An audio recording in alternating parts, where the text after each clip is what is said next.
What's up, people? It's cold, but it is still winter. But anyway, good morning.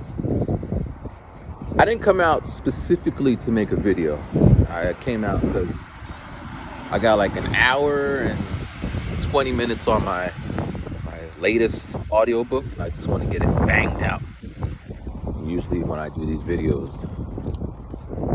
it's really cold out. I might have to just go for a long drive. But well, let me talk about this book first, since it's on my mind. So the book is about Dexter Gordon, tenor saxophonist. I only picked it because I ran out of jazz musicians that I knew. I just finished Lady Day, Louis Armstrong, Duke Ellington, Bird, Charles Mingus. So, Thelonious Monk. Those came up, and those, I want to hear about them. Dexter Gordon, I'm like, I don't know no Dexter Gordon. I just think of Dexter's laboratory. But, he was around, he's in the time period. He met Lady Day. So while her thing was going on, he was there. Like, everyone, we're all living in the same world, just different times, different locations. So it's cool to hear his take on her situation. Like, when she was sick at the end of her life and she was in the hospital, he found heroin on her persons. So they arrested her. They locked her up to the bed. When I read that, or when I was listening to the audiobook, like, but she did have heroin, so why shouldn't she be treated like a criminal? But the way the book was arguing is, well, it's Lady Day and da-da-da. And he also echoed the sentiments. But he also had an addiction to heroin throughout his life. And he usually will say stuff like, man, why won't they leave me alone? Because he couldn't get into airports or they detain him. And he just like, I made a mistake. And like, that's why I want to get it over with. Because I just want to finish it. But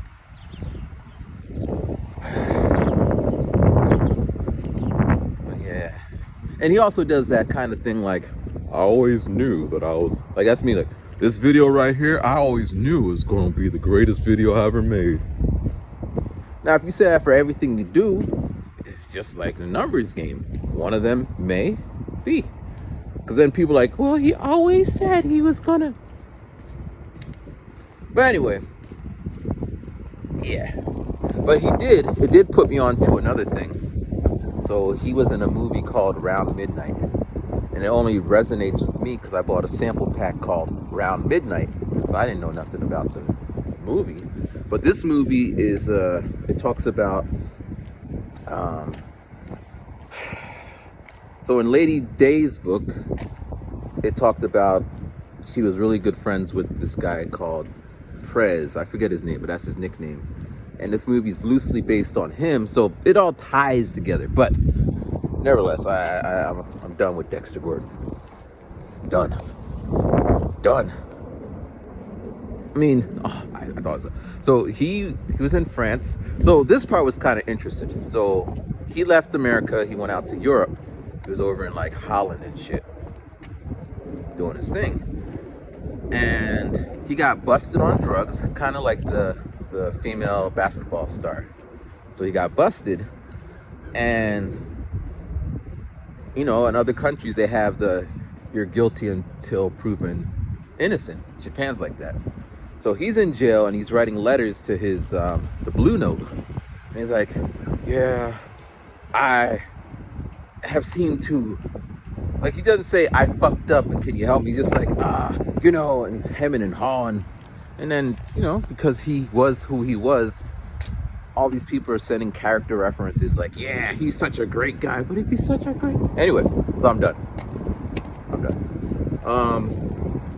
And he's recent, so he died like in Actually, who died recently? Wayne Shorter. All I know, he was in Miles Davis or Herbie Hancock era. That's what I read about it. So when he died, I know him, but I don't know his music. But anyway, it's cold. Listen. So at work, I've been demoted. So as if you've been following a random story about my job situation, I was hired as a reading interventionist. Then they turned me into a teacher's aide and lunch monitor. Then the teacher quit, and then I turned into the teacher. And then yesterday I got an email from the principal. She's just like, hey, so-and-so is going to be the teacher, and then you're going to go back to being a teacher's aide. Is that okay with you? And now part of me is like, no. I was given this position, and I want to do my best. I want to succeed. I want to turn these kids in all straight A's and rule followers. But the other part is like, that's fine with me. They are a handful. Let someone else deal with that. I think it's a two-person job anyway, because they are stressful. And we got one kid. I don't know if you ever seen the Twilight Zone episode where this little kid, I don't know the setup, but he just, whatever he imagined would happen. So the townspeople, they were afraid of him. So he'd be like, ow, I want an extra cookie. And then everyone would give him a cookie. And if one adult's like, I think you had too many cookies, he would say, and I think you're a little rabbit. And then the guy or woman would turn into a rabbit. And that would be that. So the whole town is just like cowering to whatever he wants. So we got a student like that. I think I mentioned there's one. The reason the teacher quit, because she went up against her parents. And she might have said, well, either the child goes or I go. And the school didn't budge, so she quit. So I'm dealing with the kid and this little girl, 5th grade. And she's like, I want to go to the bathroom. I'm like, can you wait? She's like, I want to go now. I was like, can you wait? She's like, I gotta go now. I'm like, you'll be okay. She's like, I gotta go now. And she starts shouting, I gotta go to the bathroom. I'm gonna wet myself. I'm like, it's not that serious. You could wait. She's like, I gotta go. I'm gonna tell my mom. I'm like, tell your mom then. She's like, I will. So she puts her head down. And I'm thinking she's plotting that she's going to wet her pants so she could tell her mom that so I'm like, go to the bathroom. She goes to the bathroom, comes back, puts her head down.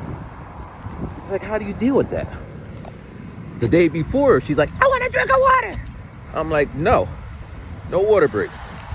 Because they literally just came out from recess and they had little water breaks. And they fill up their water bottles and they squirt water bottles all over, like they're just wasting stuff. So I'm just like, no. I'm gonna starve if I don't get a drink. I'm like, that's funny. I don't see how it's gonna happen. She's like, you think that's funny? I'm like, yes, I do. I'm gonna tell my mom. And then the other kids picked up, you don't starve from not drinking.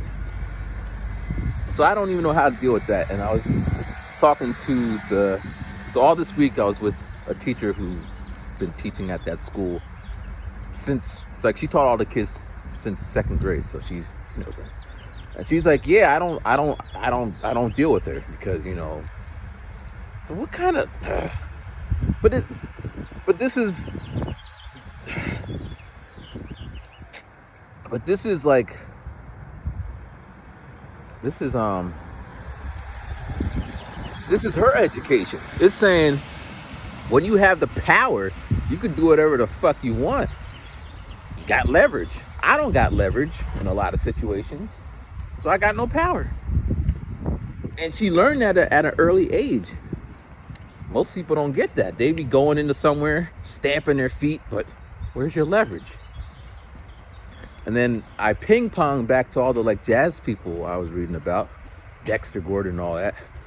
The one time he got detained at the airport in France or somewhere, and he was upset because they pulled his file and they saw that he was a heroin addict, or he did time, or he brought into the country, whatever. And he was upset that they flagged him. But he was so popular that he got an apology from the prime minister. And I'm just, what? Now, of course, I would like some of this privilege. That's Matthew, man. He got a billion jelly beans in his pocket. Don't fuck with him. Because it doesn't really matter what it is, as long as you got a lot of it. So it could be a lot of eyeballs, not real eyeballs. But even if you did have a billion eyeballs, you'd probably be a bad man. People be scared of you. Got a million Jeeper Creepers type shit. But yeah, man. I feel okay that I'm demoted. But at least the teacher who's stepping in, I was with her all week, and she's good. She didn't yell at the kids.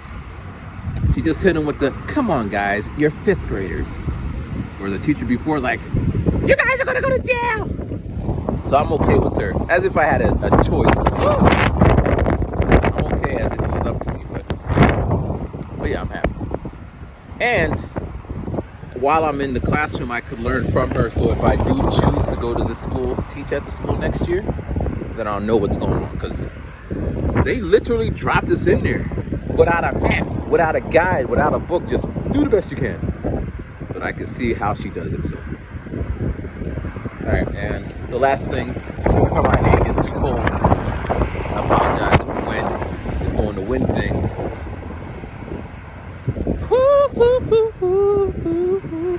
We're gonna cut up here. I don't know if I ain't gonna cut up here. What we doing? You know what? I'm just gonna walk back home and take a car trip. Listen to the gas is expensive, man. I be putting in $20 like every 4 days. Anyway, so last thing, I had my therapy session on Thursday. And always interesting. 2 weeks ago, I walked in and she said, I was thinking about you. I was thinking about you. I never know what that means. Is that a good thing? Like you're at the dinner table. Husband, am I a patient client? What am I? I ain't no damn patient. Anyway, I was thinking about Matthew. It's like, who's Matthew? Oh, he's the guy that comes on Thursday. You know, the one who used to live in Japan. Like, are they allowed to, like, what's to stop them from talking in the same way I'm talking about my kids? I'm not giving them names or anything, but you want to tell what's going on at your work. But when I first started going there, when we go to the room, she's like, do you want anything to drink? Do you want coffee? Do you want water? I'm like, do you have apple juice? She's like, no, we don't have apple juice. I'm like, what? You asked me if I want anything. No, I don't want coffee. Do not want water. But if you had apple juice, I would have said yes. So every time for the next like 4 months, she's like, do you want anything? I'm like, is there apple juice? She's like, no. So last week, she's like, I was thinking about you. I was going to get you some apple juice. I mean, she mentioned before, okay, one day I will get you some apple juice. And then last week, she's like, I went to the store and I forgot to buy you the apple juice. And this is why I like her. Because a lot of people I know in my world, they say stuff like, I'm going to do X, Y, Z. They put a date on it, they put a time frame, and then I just wait. I'm not going to remind somebody if you say you're going to do this, that, and the third. I'm waiting for you to do it. What she did correctly is she just said one day I might see there's an apple juice. So I ain't waiting for it. When it comes, I'll be like, yay. And then the fact that she kind of joked about it, we're on the same page. But I can't tell you countless many other folks who they might write it in the book, put it on the calendar, look you in the eye. Yes, I am going to do this for you because you deserve it. Now it changes everything. I'm waiting. I'm anticipating. And when they don't do it, it makes me feel like I lose all respect. And if I call them out, it's like, well, I never told nobody that you made that choice. So you gotta live with that. Like my dad doesn't do that. He ain't ever say, I'm gonna get you this or get. He might. Like, I'm driving now since I'm in the States. And I don't know shit about the car. I just know when the light comes on, then you should do something about it. But my mom's car, I guess it's old or broken because the engine light's been on since I started driving it. We still got it registered, or we got the what do you call it, when they go to the garage to get the stickers on it for the year. So it passed that, so it works. And my cousin, he changed some stuff, so it didn't flag anything, but nevertheless that light's been on since last year. But anyway, my dad said, you got any, what is it, oil in the car? So I don't know, because if the light comes on, I'll be like, I should get some oil. But until that happened, so he gives me, or he bought it. My dad asked rhetorical questions. He knows that there's no oil in the car. So he's like, all right, we got to put it in there. So he's putting it in there. And he's like, you need 4 quarts. And I'm like, if you would have told me, I would have bought 4 quarts. So then he's like, next time you go outside, or next time you go out, go get a quart. So I left that moment, because I was going somewhere anywhere, and I got a quart. I'm at the store and I'm like, I don't know, what kind of quart do I get? So I got like the most expensive race car one, because, you know, I don't know. So I paid $10. I come back home, I was like, Dad, I got some oil. He's like, how much you pay for it? I'm like, $10. Like, $10! So then he bought a third one. He didn't want me to buy a $10 one. But how would I know? No one's, that's another thing. How would I know if I don't know? But there's a hospital. I was born there. Anyway, so therapist, right? So we're cool because, you know,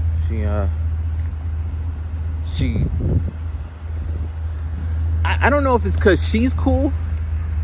It's her profession. I don't know, but she gets me. I mean, I had other therapists and they didn't get me. They're just like, meh. But so usually I'm just like giving her the rundown of what's happening that week. School is whatever, dad is whatever. And that takes up like an hour, 10 minutes. She asks questions. But last week, I mean, we always butt heads on this point. I'd be like, well, the people I know do this. And she's like, well, you don't know everyone. I'm like, I know I don't know everyone. And I hate when people say everyone.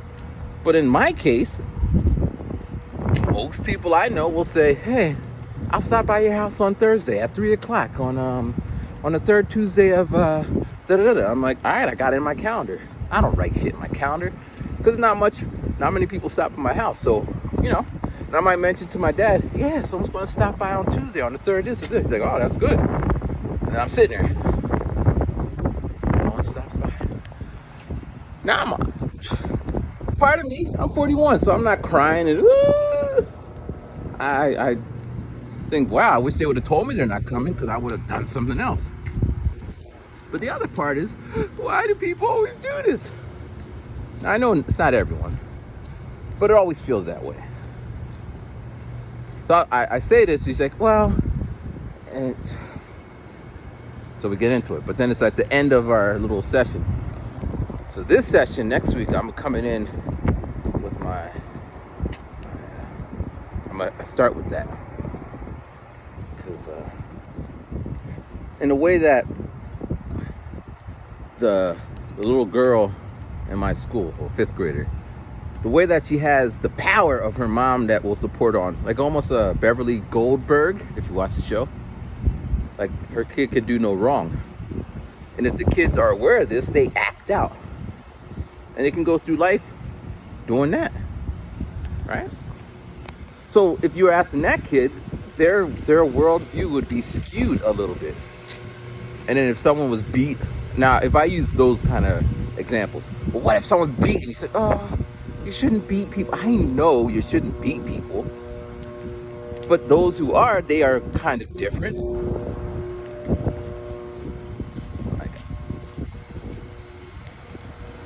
Oh yeah. So we just gonna start on that point. Cause I want her to say this. Well, I don't know. It has to be said in a certain way, a logical way. Because I get to rambling when I get to speaking. I mean, and y'all might watch my whole video of me rambling because you have come to like the rambling rants of a rhyming guy. But other people like, what's your point? Like, well, I start pulling in the latest jazz book I read and this thing, and if they ain't following it. But she did a good job. She follows it. Sometimes I trip myself up because I get too deep into whatever. And I'm like, oh, you were talking about, because she's writing it down, but she's paying attention. But, so, because this is my point, right? We are all, you, me, she, her, whatever, we're wired a certain way. Like, I'm really cold right now. My hands are cold. You see me switching to phones. It's not fun for me. But there's people who be like jumping in the ice baths or going skiing, or they do that shit because for them it's whatever. Or people who have a low pain.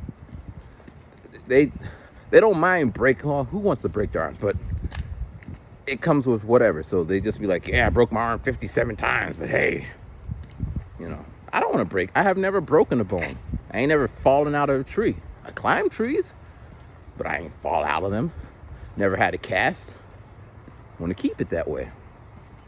But some people, they like people who be jumping off of cliffs, people who be swimming, and then other people look at them like, why would they do that? I mean, I literally listen to audiobooks that are 17 hours. Like, why would you do that? I remember one time I was talking to someone, and they're like, I don't have time to read books like you. And I'm like, you have a car, right? Like, yeah. To listen to an audiobook. Oh no, I have to listen to the radio. No, you don't. You could use that time, commuting time, to listen to an audiobook. Oh no. To each their own. But for me, it just works. So I get in the car, and I'm ready to go, and then 17 hours later, book done. But that's how I am, Or the whole, like, making a video thing. I don't anticipate getting rich from this. I kind of figured that out a long time ago. I'm not cute enough, handsome enough, odd enough, widely. Like, my topics are kind of me-centric. And it's also my music and my art. So it's kind of a thing. I would have to... I'm not even sure how that's going to work. But... So I think of that. But as is, this product of what I push, I don't see that. I mean, I could be happy. I enjoy doing what I do. But, yeah. And that's the bed I laid in. But some people, they wouldn't be able to do something like that because they wouldn't inherently know. I'm going to post a video and no one's going to see it. 10 people. I'm a failure. When I started, I kind of had those metrics. But now, as I always say, this for me is cathartic. Get my feelings out. And then there's some people who, when they listen to it, like, meh. And we have some little dialogue. There's other people who say, you guys know what you say, who say what you say. And there you go. And I've been pushing that one for a long time. Like, hey, man, just get your iPhone, make a video. And they give me well, no, I need a red camera. Red camera is like this overpriced camera that shoots like film looking type stuff. Now, you can't really walk with a film camera. You would need like another person to hold it. You would need space to put, like, you need a whole lot of shit. Your phone, boom.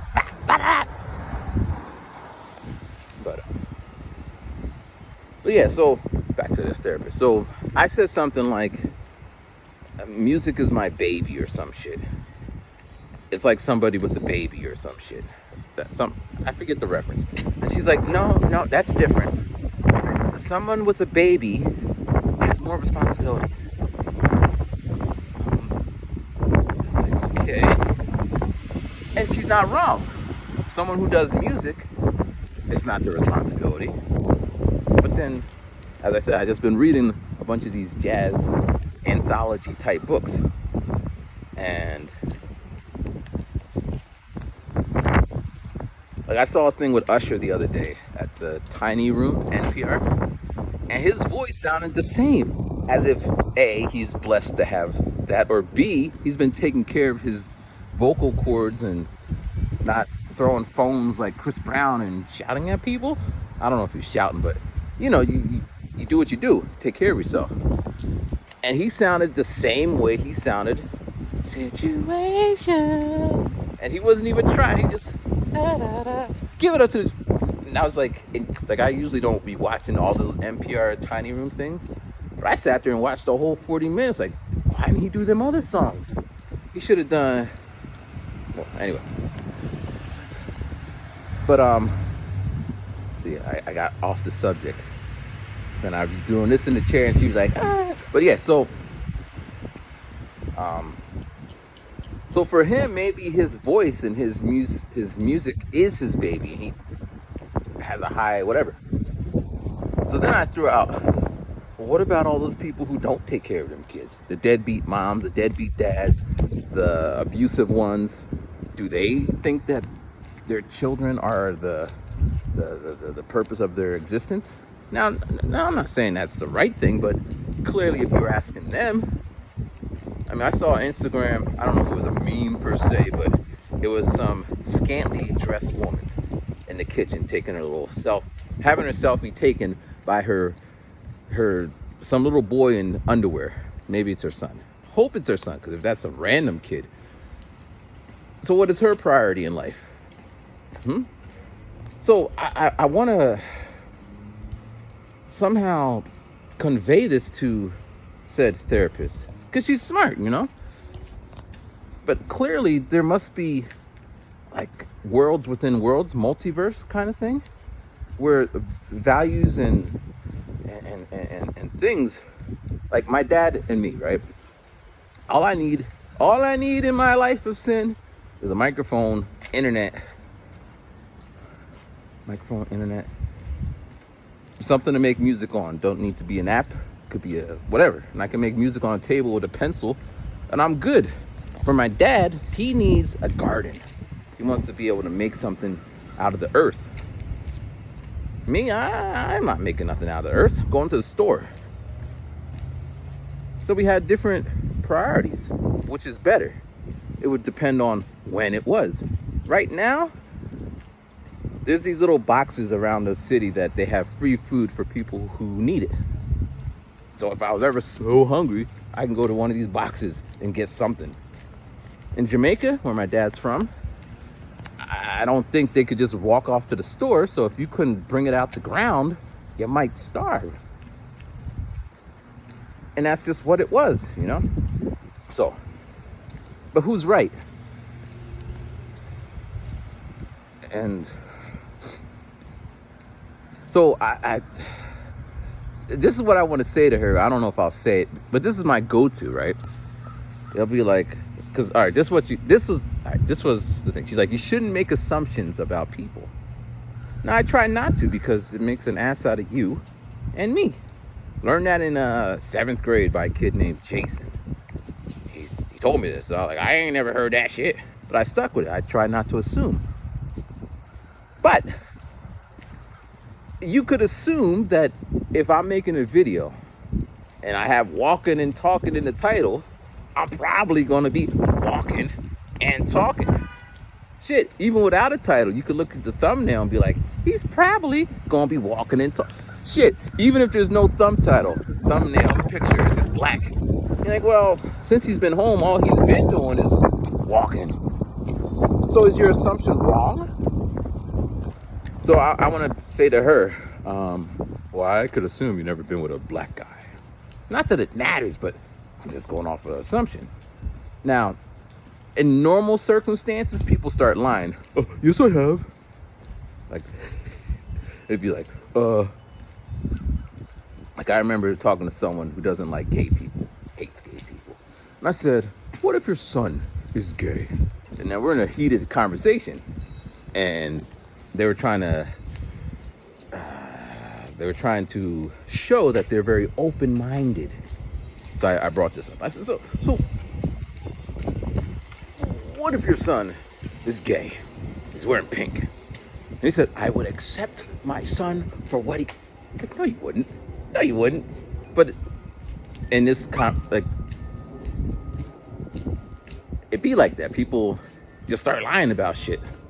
Now me, Usually people like, so you're not going to get a real job? Real job being 9 to 5, something. Like, no, I'm just going to do my music. I've been saying that all my life, and that's the plan. And they're like, so if you lose your house, where are you going to sleep? Like, I'll sleep under the bridge. Now, do I want to sleep under the bridge? No, because it's cold and there's bugs down there. However, my music is pretty high up on my priority list. So if that is the case, I will channel all the other entrepreneurs, business people, creatives that were homeless for some time as they were trying to find themselves, and just sleep with that to keep me warm. And it usually infuriates people because they'd be like, you fucking stupid. And I'll be like, I don't tell you. So for the therapist, I might just go with, I could assume that you are, if I ask you to be a nude model for me, you will say no. Now, this is kind of a catch-22. I don't know if she could say yes, because client confidentiality, although so she could throw out, well, I would, but then all those extra. So I'd be like, you see, my assumption was right. But then if I push too hard, she might just be like, and that's why, Matthew, I hate you. Well, she won't say that. But I find myself not pushing people, but we go back and forth. And, you know, they don't tend to like where I'm going with whatever I'm going with. And usually I don't end up talking to them for a very long time, maybe never, which is sad. And I tell my therapist this too. I'm like, yeah, there's people I ain't talked to for a very long time. They stop talking to me after, and I can give them the conversation. But it is what it is, because what's the point if you can't speak your mind? But then it's like, it's lonely at the top. Like, you know the expression, if you're the smartest one in the room, go to another room. Man, I'd be going to so many other rooms. I don't think I'm the smartest. I just think, I don't know what it is. I'm just weird. So I think I mentioned last week I had my little book club. So one person came in real life, and 2 people were on the Zoom the next day. And the book I was reading was Fahrenheit 451, about burning books, kind of dystopic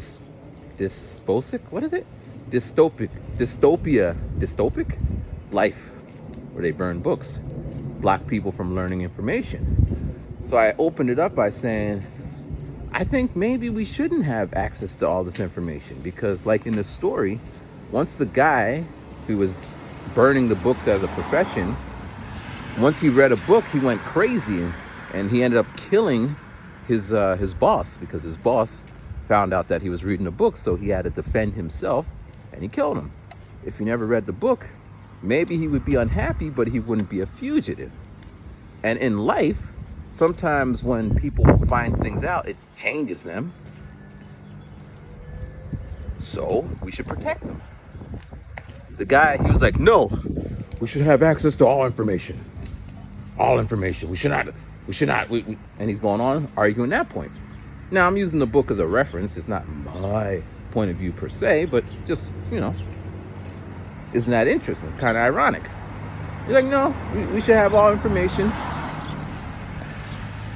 So then later in the conversation, I said, it's kind of like because recently they were trying to ban books, black books or something. I don't follow it, and the guy, he knew. He's like, yeah, the Sanchez or some shit like that. He's like, yeah, he's trying to ban the books. And then he goes, but those books are Marxist, and they should be banned. I don't want my kids learning that stuff. And then he gave a kind of example about Captain Underpants. He's like, yeah, I went to my kid was reading this book, and it's talking about rebelling and stuff. So I wrote a letter to the principal saying, I don't like this book, because I paid taxes, and I have the right to decide what my children can or cannot learn. And I'm just thinking, didn't you just say that information should be open? So then I jumped to, so in a way, we are all kind of children. You know, if someone knows more than us, they can look down on us. Or if they know more information, we are kind of ignorant like a young child.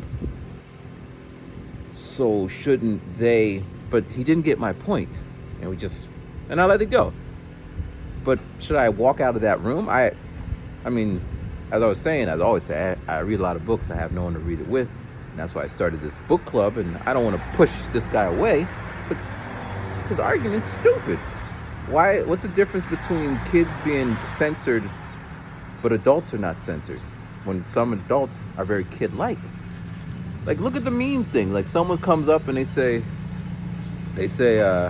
whatever, next thing you know, like, you remember when people were saying, they'll be like, this celebrity's dead. And they're already like, oh my gosh, and start crying. Because that's how people be. So we got to protect them. But anyway, that's me. I'm back home. It's cold. But thank you guys for watching my little rant and talk. And be safe. And peace.